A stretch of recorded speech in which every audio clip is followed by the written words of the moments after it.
Oh my goodness. Okay. The setup is weird because I just finished doing recording some ASMR. Not me recording it. Let's start over again. All right, hey guys. Welcome back. Finally basically got caught up on all my backlog videos, and so now I'm recording some stuff fresh. This is the 6th of August, 2020. As of the recording of this right now. The setup is weird. Yes, the setup is weird. I'm going to kind of turn this towards me because only one of these is on. So this one's not on, but this one's on. So I'm going to turn this towards me. The setup is weird because I just finished renting out my studio to an actor friend who is recording some ASMR for a YouTube channel.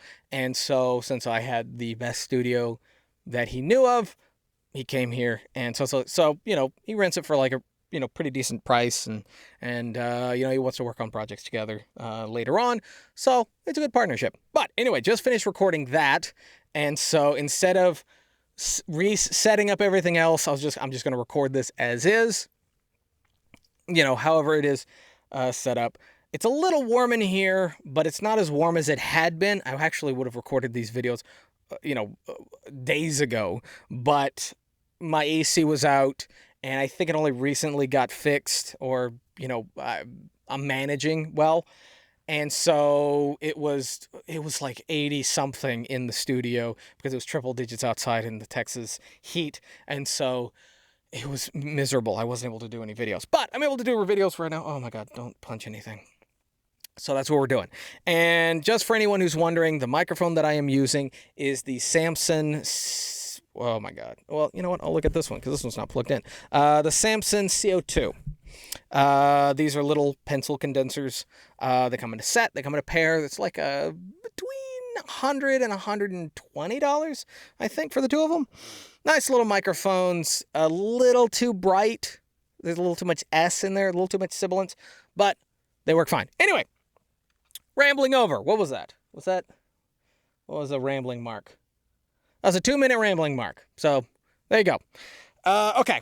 The subject for today is something that I had been really regretting and really hating and really been very emotional about, just because it seemed like it was going to be a huge disaster. And it may still be, but at the same time, it may not. It's seeming to possibly be a little bit more positive, but there's still cons. There's pros and cons. So, what we're talking about is the Fiverr promoted gigs feature, the function, the new thing that's being rolled out on Fiverr, and that is the promoted gigs. Now, for a while, just on the information that I was able to gather, it sounded like a total disaster. Something that would make it impossible for new talent to join Fiverr and actually be able to make any money, as well as something that would that really just had bad visual. It was just bad visually for Fiverr as a platform, in the fact that it seemed like they were just wanting more money. It seemed like basically the equivalent of EA and microtransactions.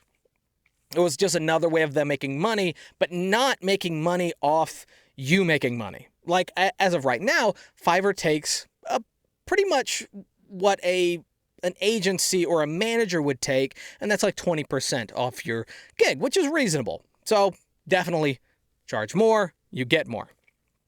But then the promoted gigs, from what I understood, was a way of you paying Fiverr more money for them to put your gig higher on the search lists, higher on the search engine. And that, just from that description, I was not a huge fan.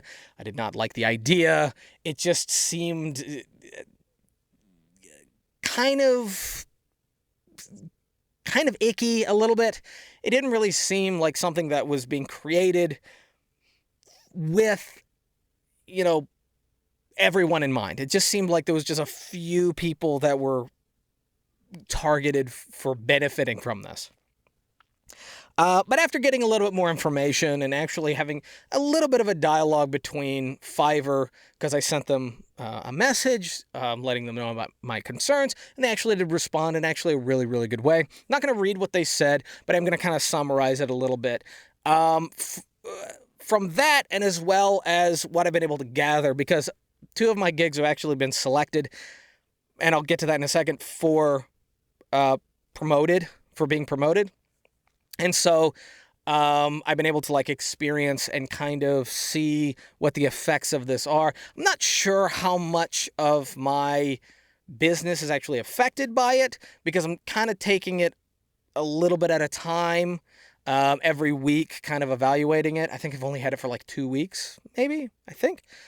But eventually when it really gets rolling and, I have a little bit more that I can put into it, and set aside from promotional, what I'll do is I'll actually try to do a little bit more of an experiment for you guys. And that'll be maybe 1 week, put this X amount of dollars into promoting, and then the following week, next to nothing or nothing, and then see how much a difference there actually is, and then let you guys know. I don't imagine it's going to be too big a difference, but that depends on how much I put into it. So that's kind of the cons, is the fact that it's a way of promoting gigs over other gigs. And the issues with that is, well, let's say there's a tons of, and this is all voice acting. I'm not going to look at this from the perspective of an artist or an animator or anyone else who promotes or offers any other service, because I don't really have much to go on. So I'm just speaking from voice acting.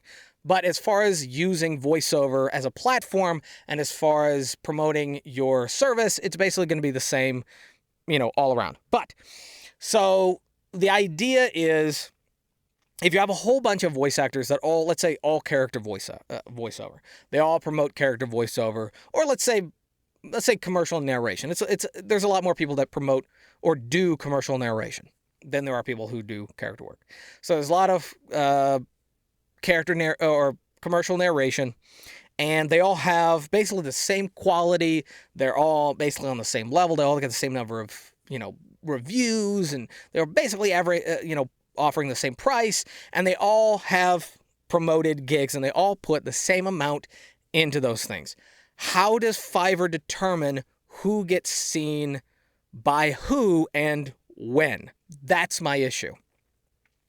Is this more like Google? Is this more like YouTube? Is there an algorithm that evaluates each client and the kind of stuff that they've already searched and the kind of stuff that they've already looked at, and then goes, oh, this is the kind of person that'd be perfect for you? What's the stuff behind that? Or is it whoever puts in the most gets the highest percentage of being seen? That's where my real issue is. And if everyone does this, if everyone gets promoted and they promote the exact same thing and everyone puts in the same amount, well, then it's back to square one. It's back to the playing field being even, and promoted versus non-promoted doesn't matter. And so that's where my headspace has been at, and that's where a lot of my concerns have been. However, this is where some of the positive comes in, where some of what I'm hoping the positive comes in, is it doesn't look like everyone is going to be able to promote everything. That's not what it looks like. Now, there's pros and cons to this statement as well. So it looks like that people who are at least second level seller and up are going to be able to promote. But they're not going to be able to promote everything. There's only a certain number, or there's particular gigs. I think from what was offered to me, it's the gigs that have been most highly reviewed, have been most highly looked at, clicked on, bought, that kind of stuff. The ones that sell the most. Those are going to be the ones that you will get the opportunity to promote and get more work off of. As of right now, I only have 2. Out of my, I think, 10, maybe? Is it 10? I don't think it's 10. But I have quite a few, but there's only 2 that have been selected, and those are the ones that have been the highest rated and the most clicked, the highest reviewed, all this kind of stuff. And the ones that sell the most, the ones that get the most traffic. And that seems to be what's going on. That seems to be they're not going to give you the ability to promote everything, just the ones that are already doing really, really well. So it comes down to, if you want to get to a point where you can promote and get more work off of them, then you have to already be able to get noticed, get work, and all this kind of stuff. What are the pros and cons? So the pro is that there is now an incentive. I mean, there already was an incentive, but now there's an extra level of incentive. There's an extra bar to jump over. There's an extra hurdle to get to a point when you can really, truly succeed. So there's an extra bar. There's an extra field goal that you got to get to really, truly know that you're really making a difference. The downside is that if you're focusing in an area that someone else is already focusing in, and they already have that, and there's a whole bunch of people that already have it, you may get, buried, I guess, essentially. You may get ignored. You may get less notice. And that's so my concern is kind of still remaining, because my concern was that it would be harder for new talent to come to Fiverr and get noticed and really get seen. But it doesn't look like it's going to be as much of a thorough, everyone, free-for-all chaos. It seems a little bit more structured, which is good. Now, I hope that the reason that Fiverr is doing this is because Fiverr has become another one of the largest search engines. So the largest is obviously YouTube and Google, and I think Fiverr is getting very well known. It's getting up there. And so, being the fact that it's getting up there, and there are so many people offering stuff on Fiverr, they're trying to find a way of narrowing stuff down or expediting the process so that some clients don't have to search through all thousands of, entries, all thousands of possible offers, possible gigs and services. Now, as I've shown before, that's not really how most clients search. Most clients break it down based on the tabs that are available in the search. They're a little bit more specific. And so it's really not thousands, but maybe not all clients are doing that. Maybe there's a good number of clients that are really just typing in a keyword and seeing what comes up. And maybe they still don't know exactly what they're looking for, or they don't know that those tabs, and they don't know all the stuff that they can break it down by. Maybe that's happening. And so Fiverr wants the ability to kind of, help find the best result for potential clients sooner, maybe. Maybe that's the goal. Also, it's not going to be that all of the promoted gigs are going to move up to the top of the search. That's not what it is. There's going to be, from what I can tell, again, don't quote me on all this, it looks like there's going to be a specific spot for promoted gigs. So if someone searches something, character voice acting, singing, or whatever, there's going to be a spot that's for promoted. This is one that's being highly recommended. This is one that's being promoted to you. This is one that fits your category, and this person is top tier. And then they can see that. But then there's still the regular list that is categorized, and sorted however it normally is sorted underneath. So it doesn't look like everyone is going to be buried underneath those who can pay.